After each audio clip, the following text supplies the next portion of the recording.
Well, we just left a barn that's about 100 years old or over 100 years old, but now we're standing in a different style of barn, and we're about, what, a mile or a short mile from where we were originally.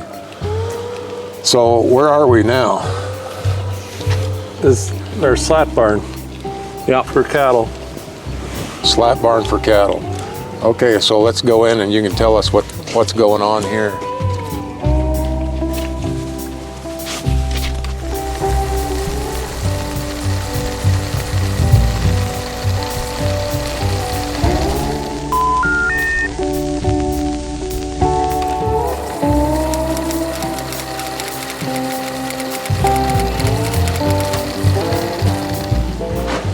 Well, this is the heated working barn where we vaccinate all the cattle, and the chute has a scale on it, and we can scan a radio frequency tag, and it tells us all their performance while they're still in the tag, what they gained since the last day we worked them and how much they've gained since we bought them. Okay. So then we can make decisions if they're performing well or not performing well. And we can also sort by weight, 4 different ways coming out of the chute. Okay. And then over there, we can load semis. We go out that door, semis to load out. In here would be some TLC, tender loving care pens, if they need to be off from the group for a while. Yeah, anything made out of steel we built from scratch, besides the chute here. But all the alleyways and... So part of the old barn where we know that the landowners probably built it, you guys, there's a lot of labor invested in this place as well. So what's the flow of the cattle as you're working them here?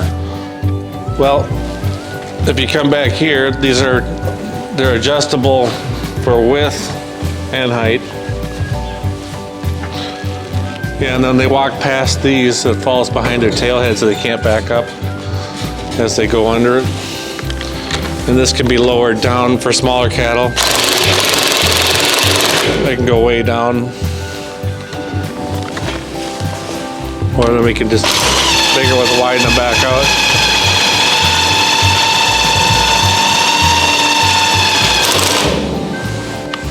I just didn't want to do all the cranking by hand, so I made it so I could use this. That'd take a lot of turns. Yeah, it would take a lot. So we just bought the jacks at a local store and then made them so it'll lift here and turn it. And it needs to be hydraulic. Yeah. Okay, so this is the working area. So what's behind this wall then? There's 8 pens of cattle. This barn holds about 850 head.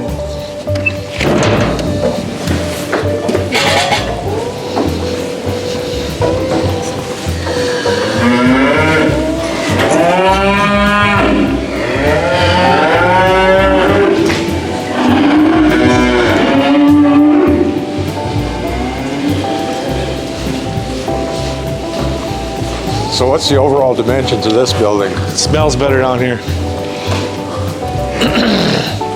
This is 100 by 200. 100 by 200. Yeah. That's 108. The pit is 108. It's 8 feet past the building, so we can pump out. And then these covers, we can stir in here. It's all one big pit. Okay, well, what do you mean by a pit? This is 12 feet deep below us. Okay. And that we have 16 months storage here, roughly. So everything's contained. We're out of the weather, and there's no bedding. This is just a pure, consistent product. When we apply it to the fields, it gets knifed in. Okay, so once it's full, you do what with it? We'll stir for 24 hours. We got 2 pumps, so we'll sit in here and get the whole thing agitated, and then a custom manure hauler will come and put his pump in the corner, and they'll pump it in a drag line. So it'll be a hose that'll go a mile away, and he'll stay in the field, and it just pumps continuously as he's knifing it in the ground. So it ejects it right into the soil? Yep, so we don't have to haul loads. It just pumps through a long hose. Okay. And what did you say the capacity is? 850 head in here. 850 head. And it smells better than if you had bedding pack. There's no heat coming off the animals, and they stay clean. So, why are the slats in that part green? We've got these slats are made in Ireland. They're comfort slat mats. So it's like standing on a waterbed. So you can stand and feel how comfortable that is. Okay. Yeah, It's rubber, so it takes all the cushion, so they don't get sore legs or no marks. If they were just on the concrete, they could only be on there for like 100 days or 180 days. Okay. But since it's so comfortable, they can be on there unlimited without having any issues with their legs. But we never have to scrape it or bed it, and they always stay clean all year round. Super comfortable. Okay. These are all actually half Holstein. They're crossed with a Limflex. Okay. Some of them are purchased, so we're hoping they're the right genetics, but they're short and more muscular. So when do you move them in here? Well, usually when they have room. Just when you... When we buy them, we put a rubber band on their tail, because in here, animals don't always tuck their tail in and they can get stepped on, and an infection will go up their tail and could paralyze them. So we put a little rubber band, and a month later, the bottom half of the tail just falls off, and so they just got a little stubby. Okay. To protect the animals, we do that. So what would they weigh when you move them in here typically? Oh, the smallest ones down here probably like 650. Okay. And then they're finished animals when you move them out? Yeah, they weigh 1450 when they're finished. Okay.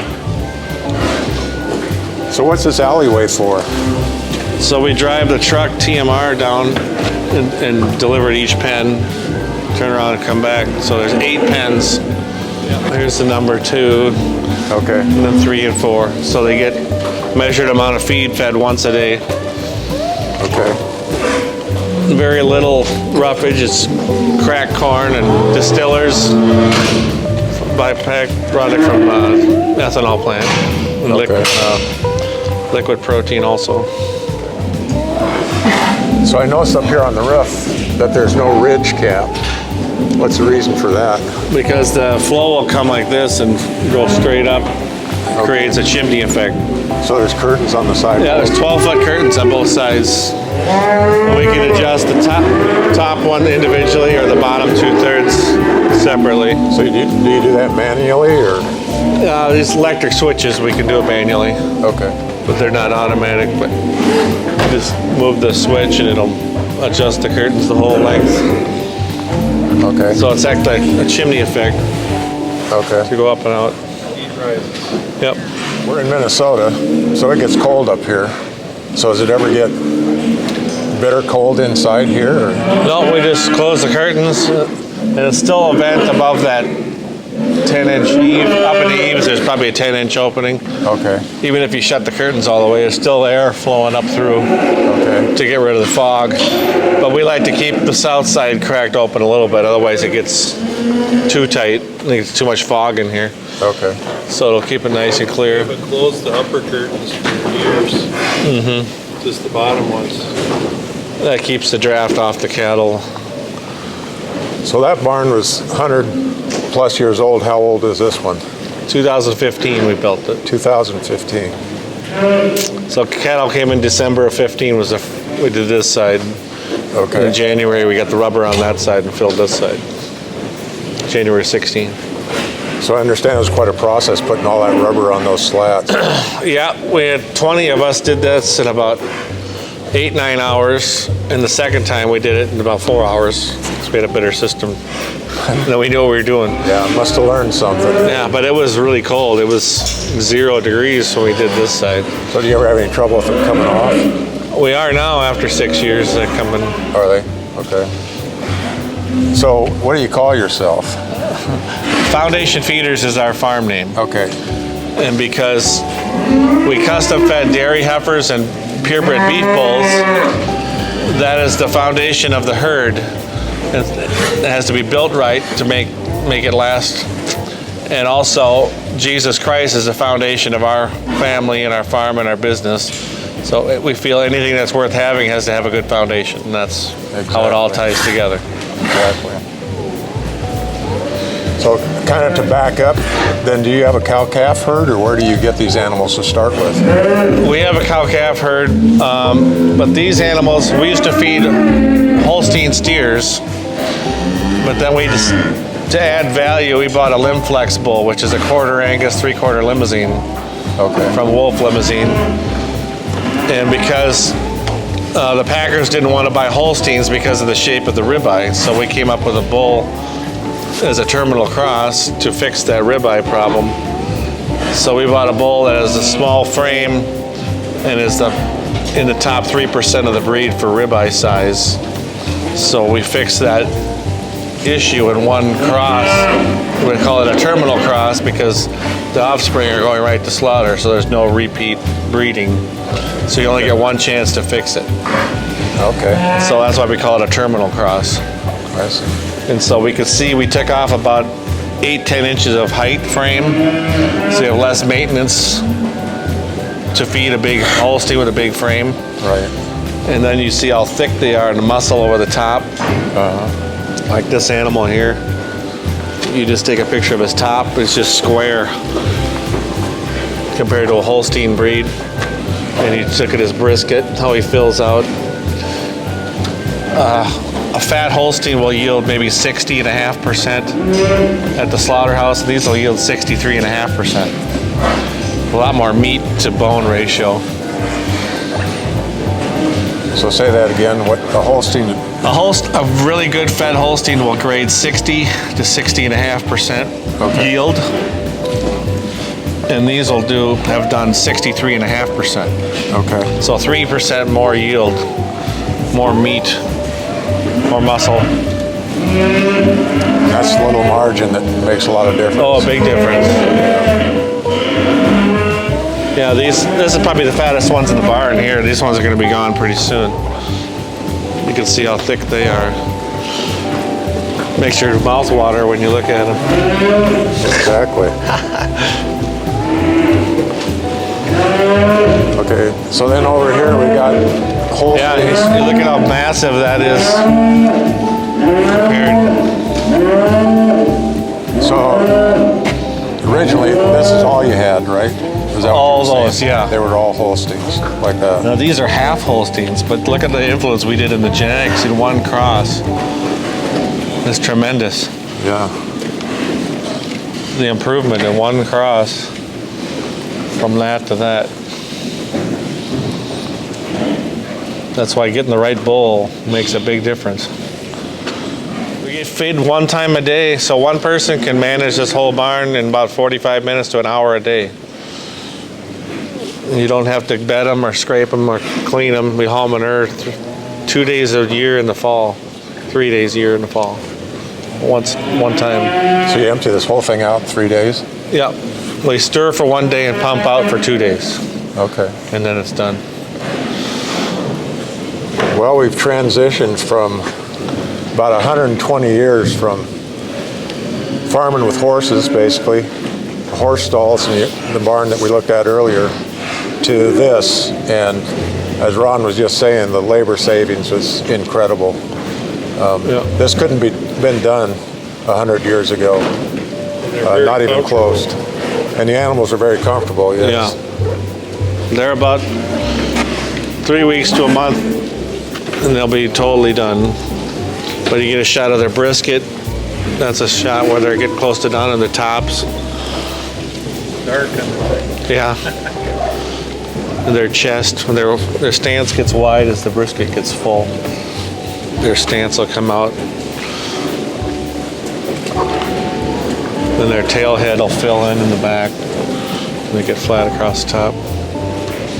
And then you notice the tags say eye opener. That's our concept of opening up the rib eye. Okay. It's kind of just a play on words, open up the eye opener. Okay. And that bull is on our website with our concept of, re-explains everything if you want to look at that sometime. Because they're still half Holstein. These were all bottle fed. It's like the best of both worlds. It's a tame beef calf. If you had a black calf off a cow, they'd be wild and you couldn't be in with them, and they'd kick you or whatever. Yeah, These are like the I've best been of around both when you worlds. gotten some of them So you're wild basically, ones. you're basically getting a tame beef calf because they're all pale fed because they come out of a dairy, you know. Well, we spanned quite a bit of time, history, from the old to the new, and we just want to thank you for joining us from Foundation Homestead to Foundation Feeders. Yeah. So we really appreciate you watching this video, and if you have any feedback, make sure that you leave it below. If you got any questions of these guys, let us know and we'll pass that on to them as well. So thank you again for joining us.